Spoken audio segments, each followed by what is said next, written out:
સ્વાગત છે મિત્રો આપનું જીકે ટુડે ગુજરાતીમાં। મિત્રો આજે આપણે ગુજરાત રાજ્ય માર્ગ વાહન વ્યવહાર નિગમ જીએસઆરટીસીમાં કંડક્ટર ભરતી દિવ્યાંગ ઉમેદવારો માટે ખાસ ભરતી ઝુંબેશ જે બહાર પાડવામાં આવી છે તેની તમામ માહિતી મેળવીશું। જેમાં અરજી કોણ કરી શકે, વયમર્યાદા શું રહેશે, લાયકાત શું રહેશે, પગાર ધોરણ અને અન્ય સંપૂર્ણ માહિતી આ વિડીયોની અંદર આપણે મેળવવાના છે।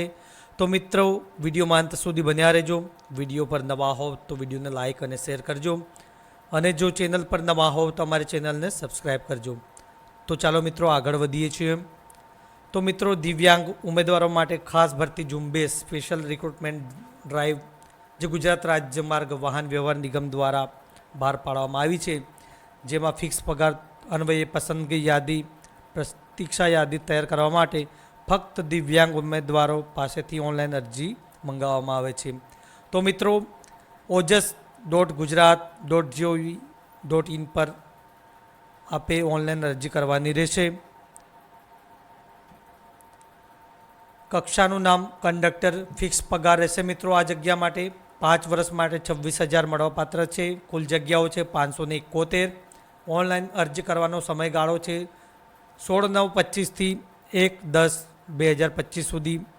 તો મિત્રો સંયુક્ત પરીક્ષા અંગેની પ્રોસેસ ફી સ્વીકારવાનો સમયગાળો છે 16/9/2025 થી 3/10 સુધી। તો મિત્રો આ વિગત ખાસ ધ્યાન રાખજો કે ઓનલાઈન અરજીનો સમયગાળો છેલ્લે 1/10 સુધી છે અને ફી સ્વીકારનો સમયગાળો છેલ્લે 3/10 સુધી। આ ખાસ ધ્યાને લેવું મિત્રો। ત્યારબાદ મુખ્ય સૂચનાઓમાં જોઈએ, ઉપરોક્ત દર્શાવેલ જાહેરાતમાં જગ્યાઓની સંખ્યામાં વધઘટ કરવાનો નિગમને અબાધિત હક રહેશે। તો મિત્રો ગમે ત્યારે નિગમ સંખ્યામાં વધઘટ કરી શકે છે। ઉમેદવારે ઓનલાઈન અરજીપત્રક ભર્યા બાદ તેની એક પ્રિન્ટ આઉટ મેળવીને પોતાની પાસે સાચવીને રાખવી। જ્યારે નિગમ દ્વારા અરજીપત્રક રજૂ કરવા જણાવવામાં આવે ત્યારે અચૂક લાવવાનું રહેશે। તો મિત્રો ઓનલાઈન ફોર્મ ભરો છો ત્યારબાદ તમારે એક પ્રિન્ટ સાચવીને રાખવી પડશે। જાહેરાતમાં દર્શાવેલ અનામતની જગ્યાઓમાં રોસ્ટર પદ્ધતિ બાબતેની નીતિ અને નિયત ટકાવારી અનુસાર ફેરફાર અથવા સુધારો કરવાનો નિગમને અબાધિત હક રહેશે। તો મિત્રો આ તમામ હક નિગમને છે। જો ઉમેદવારે આ કક્ષામાં એકથી વધુ અરજીપત્રક ભરેલ હશે તો તેવા ઉમેદવારનું અંતિમ ભરેલ અરજીપત્રક જ વિચારણામાં લેવામાં આવશે અને બાકીના અરજીપત્રકો આપોઆપ રદ થયેલા ગણાશે, જે અંગે ઉમેદવાર કોઈ તકરાર ઉપસ્થિત કરી શકશે નહીં। તો મિત્રો આ ખાસ અગત્યની સૂચનાઓ છે જે ધ્યાને લેવી। કક્ષાને લગતી વિગત, જેમાં વયમર્યાદા છે 18 થી 33 વર્ષ।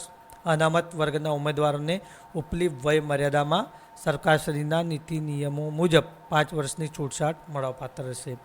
લઘુત્તમ શૈક્ષણિક લાયકાત, જેમાં ધોરણ 12 પાસ, લાયસન્સ પ્રાદેશિક વાહન વ્યવહાર કચેરી તરફથી મળેલ કંડક્ટર લાયસન્સ તથા બેઝ હોવો જરૂરી છે અને વેલિડ ફર્સ્ટ એડ સર્ટિ। ત્યારબાદ ભરતી પ્રક્રિયા વેટેજની ગણતરી 100 ગુણમાંથી ફાળવણી। 100 ગુણની OMR પદ્ધતિથી સ્પર્ધાત્મક લેખિત પરીક્ષા માટેના વેટેજ ગુણ 100।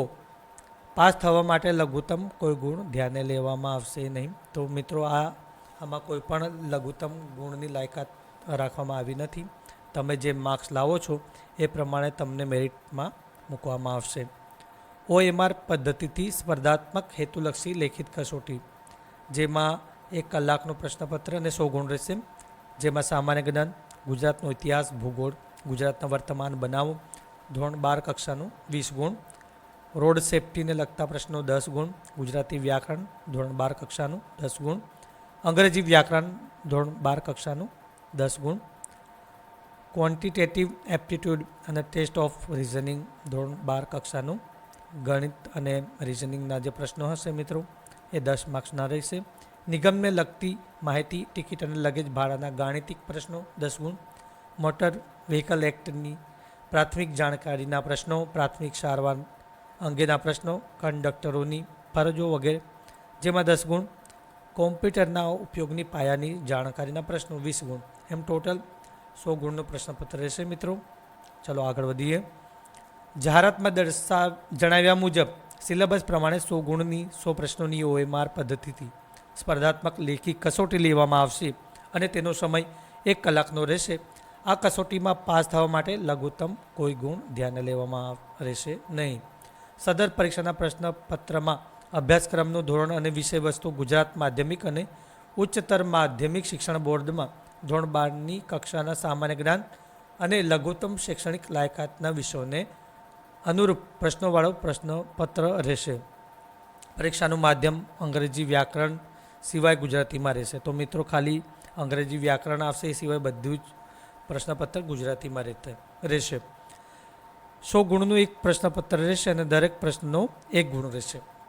OMR પદ્ધતિથી ઉત્તર વહીના મૂલ્યાંકન માટે સાચા ખોટા જવાબ એ કરતાં વધુ વિકલ્પો દર્શાવેલ જવાબ છેકછાક છતાં છોડી દીધેલ જવાબને ધ્યાનમાં લેવામાં આવશે. ખોટા છેકછાકવાળા એકથી વધુ વિકલ્પ દર્શાવેલા તથા છોડી દીધેલ જવાબનું ગુણનું મૂલ્યાંકન માઇનસ પદ્ધતિ. તો મિત્રો આ એક્ઝામમાં પણ માઇનસ પદ્ધતિ છે, જે ખાસ ધ્યાને લેવું. પ્રત્યેક ખોટા જવાબ, ખાલી છોડેલ, છેકછાક એ કરતાં વધુ વિકલ્પ માટે પ્રત્યેક જવાબ દીઠ 0.25 ગુણ માઇનસ કાપવામાં આવશે. પરંતુ જો ઉમેદવાર જવાબ આપવા માંગતા ના હોય અને OMR ઉત્તર પત્રમાં વિકલ્પ ઈ ડાર્ક કરશે તો તેના માઇનસ 0.25 ગુણ કાપવામાં આવશે નહીં. તો મિત્રો તમે જવાબ આપવા આપતા હો તો વિકલ્પ ઈ પસંદ કરી શકો છો. દરેક ઉમેદવારે પોતાની ઓળખ માટે માન્ય ફોટો ID પ્રૂફ જેવા કે election card, driving licence, PAN card, Aadhaar card, સરકાર શ્રી દ્વારા અધિકૃત કરાયેલ ઓળખ કાર્ડ વગેરે પૈકી કોઈ એક સાથે લઈને કોલ લેટરમાં દર્શાવેલ રિપોર્ટિંગ સ્થળે તારીખે સમયે અચૂક હાજર થવાનું રહેશે અને રજિસ્ટ્રેશન અંગેની જરૂરી કાર્યવાહી કરવાની રહેશે. તો મિત્રો જ્યારે તમે એક્ઝામ સેન્ટર પર જાઓ છો તો આ દર્શાવેલ તમામ ID કાર્ડ છે તેમાંથી તમે કોઈ પણ એક ID કાર્ડ સાથે રાખી શકો છો. પગાર ધોરણ. તો મિત્રો પસંદગી પામનાર ઉમેદવારોને કંડક્ટર કક્ષામાં 5 વર્ષ માટે માસિક 26,000 ફિક્સ પગારથી કરાર આધારિત નિમણૂક અપાશે. તો મિત્રો 5 વર્ષ સુધી 26,000 મળવાપાત્ર છે. ત્યારબાદ 5 વર્ષની સેવાઓ સંતોષકારક રીતે પૂરી થયેથી કંડક્ટર કક્ષાનો નિગમમાં પ્રવર્તમાન જે મૂળ પગાર અમલમાં હોય તે મૂળ પગારમાં નિયમિત નિમણૂક મળવાપાત્ર થશે. તો મિત્રો ખાસ ધ્યાન લેવું આ વિગત. વયમર્યાદા. ઓછામાં ઓછી 18 વર્ષ તથા વધુમાં વધુ તમામ પ્રકારની છૂટછાટ સહિત નીચે જણાવ્યા મુજબ રહેશે. વર્ગ છે દિવ્યાંગ, જેમાં વધુમાં વધુ ઉંમર બિન અનામત વર્ગ માટે 43 વર્ષ અને અનામત માટે 45 વર્ષ. મહિલા માટે વધુમાં વધુ 45 વર્ષ. તમામ ઉમેદવારોના કિસ્સામાં વયમર્યાદા ઉંમર માટે અરજી કરવાની છેલ્લી તારીખ ધ્યાને લેવામાં આવશે. આ જાહેરાતમાં દર્શાવેલ ઉંમર કરતાં વધારે ઉંમરવાળા ઉમેદવારો ફોર્મ ભર્યું હશે અને ટેકનિકલ કારણોસર તે ફોર્મ ભરાઈ ગયું હશે તો તે ફોર્મ આપોઆપ રદ ગણાશે અને આ બાબતે ઉમેદવારને કોઈ જાણ કરવામાં આવશે નહીં.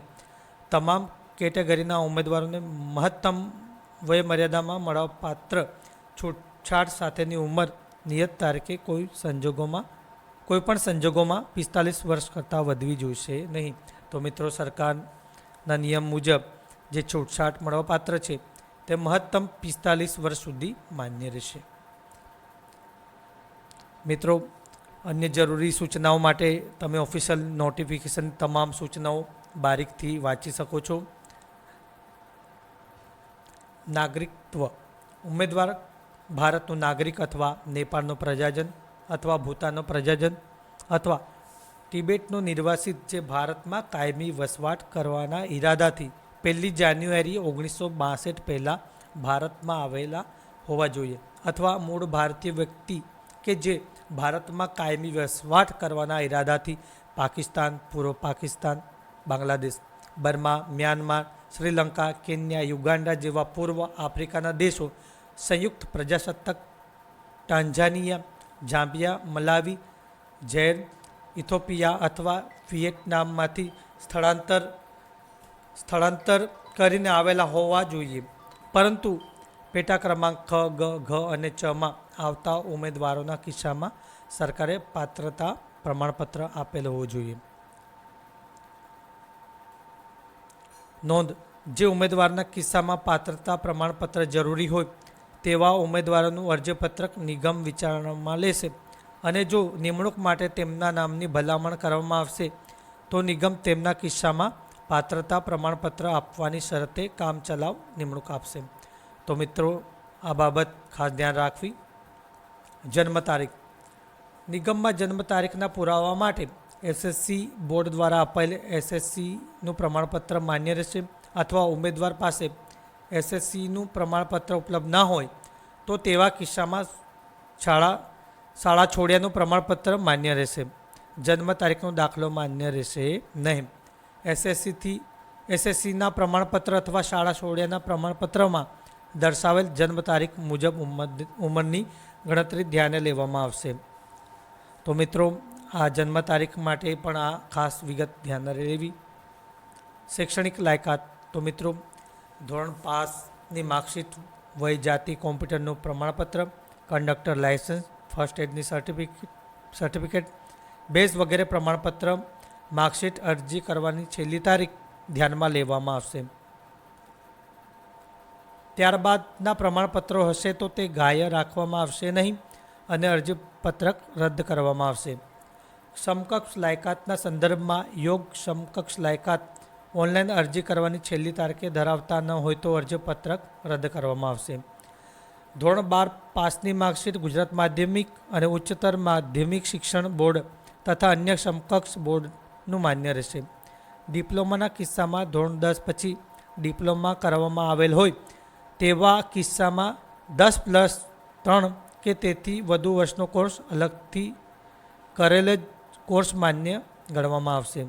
ઉમેદવારે ઓનલાઈન અરજીપત્રક ભરતા સમયે ધોરણ 12 સક્ષમ પાસની માર્કશીટમાં ઉમેદવારે મેળવેલ કુલ ગુણ ઉપરથી ટકા કાઢીને જ અરજીપત્રક ભરવાનું રહેશે. ત્યારબાદ ફર્સ્ટ એડ સર્ટિફિકેટ તથા કંડક્ટર લાયસન્સ માટેની સૂચના: ઉમેદવાર ઓનલાઈન અરજી કરતી વખતે જે વેલિડિટી ધરાવતું ફર્સ્ટ એડ સર્ટિફિકેટ કે પ્રોવિઝનલ સર્ટિફિકેટ હોય તેની જ વિગત ઓનલાઈન અરજીપત્રકમાં દર્શાવવાની રહેશે. જો અરજી કર્યા તારીખે ઓનલાઈન અરજીપત્રકમાં દર્શાવેલ ફર્સ્ટ એડ સર્ટિફિકેટ કે પ્રોવિઝનલ સર્ટિફિકેટ વેલિડ નહીં હોય તો અરજીપત્રક રદ કરવામાં આવશે. ઉમેદવારે ઓનલાઈન અરજી કરતા સમયે વેલિડિટી ધરાવતા કંડક્ટર લાયસન્સની વિગત ઓનલાઈન અરજીપત્રકમાં દર્શાવવાની રહેશે. જો અરજી કર્યા તારીખે ઓનલાઈન અરજીપત્રકમાં દર્શાવેલ કંડક્ટર લાયસન્સ વેલિડ નહીં હોય તો અરજીપત્રક રદ કરવામાં આવશે.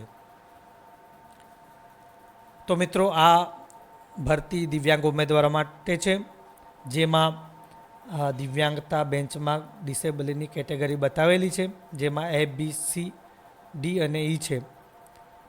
તો એ પ્રમાણે જગ્યાઓની વિગત પણ આપી છે. મિત્રો, તમે જોઈ શકો છો. આગળ વધીએ. સામાન્ય વહીવટ વિભાગના 17/9/2021ના ઠરાવ પ્રમાણે ખંડ એ કેટેગરી એમાં અંધત્વ અને ઓછી દ્રષ્ટિ, ખંડ બીમાં છે બધિર અને ઓછું સાંભળનાર, ખંડ સીમાં છે મગજના લકવા સહિતની હલનચલનની દિવ્યાંગતા, રક્તપિત્તમાંથી સાજા થયેલા, વામનતા, એસિડ એટેકનો ભોગ બનેલ અને નબળા સ્નાયુ ધરાવતા ઉમેદવારો. ખંડ ડીમાં છે સ્વલિનતા, બૌદ્ધિક દિવ્યાંગતા, ખાસ વિષય શીખવાની અક્ષમતા અને માનસિક બીમારી. ખંડ ઈમાં છે બહેરાશ, અંધત્વ સહિતની. ખંડ A થી D હેઠળની એક કરતાં વધારે પ્રકારની દિવ્યાંગતા ધરાવતી વ્યક્તિ.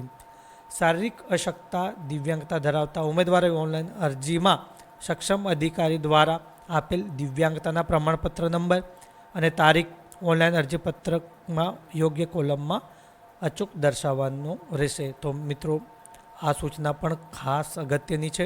એના વગર તમે એપ્લાય કરી શકશો નહીં. તો મિત્રો, આ સિવાય પણ ઘણી બધી માહિતીઓ વેબસાઇટની અંદર ઓફિશિયલ નોટિફિકેશનની અંદર મૂકવામાં આવી છે. તમે જ્યારે અરજી ઓનલાઈન કરો છો ત્યારે કઈ રીતના તમારે ઓનલાઈન કરવાની છે અને સ્ટેપ બાય સ્ટેપ કઈ રીતના તમે એપ્લાય કરી શકો છો એ તમામ માહિતી ઓફિશિયલ નોટિફિકેશનમાંથી મળશે, જેમાં પાસપોર્ટ ફોટો, તમારી સિગ્નેચર અને અપંગતા ધરાવતા હોય એનું પ્રમાણપત્ર, એની તારીખ, એ સંપૂર્ણ વિગત, જન્મ તારીખ છે, અભ્યાસના પુરાવા છે, એ તમામ માહિતી તમારે ઝીણવટ પૂર્વક ભરવાની થશે. બને ત્યાં સુધી શાંતિથી તમારે ફોર્મ સબમિટ કરવાનું છો મિત્રો, કેમ કે એકવાર ભૂલ થાય પછી તમારે નવું ફોર્મ ભરવું પડે છે. તેમાંથી તમે હેરાન થાવ છો. એના કરતાં મિત્રો શરૂઆતમાં ધ્યાન દઈને વ્યવસ્થિત ફોર્મ ભરજો અને આગળની તમામ પ્રક્રિયાઓ માટે તમે ઓફિશિયલ નોટિફિકેશન જોઈને આપેલ ઓજસની વેબસાઇટ પર જઈને આપનું ફોર્મ સબમિટ કરશો. તો મિત્રો વિડીયોમાં બસ આજના વિડીયોમાં આટલી જ માહિતી હતી. જો વિડીયો ગમે હોય તો લાઇક અને શેર કરજો. વિડીયો પર નવા હોવ તો અમારી ચેનલને સબસ્ક્રાઈબ કરજો મિત્રો. આપણી ચેનલ પર આ જ પ્રકારના ભરતીને લગતા અને જનરલ નોલેજના વિડીયો આપણે પોસ્ટ કરીએ છીએ. તો મિત્રો વિડીયો ગમે તો આપણા મિત્રો સુધી પહોંચાડજો.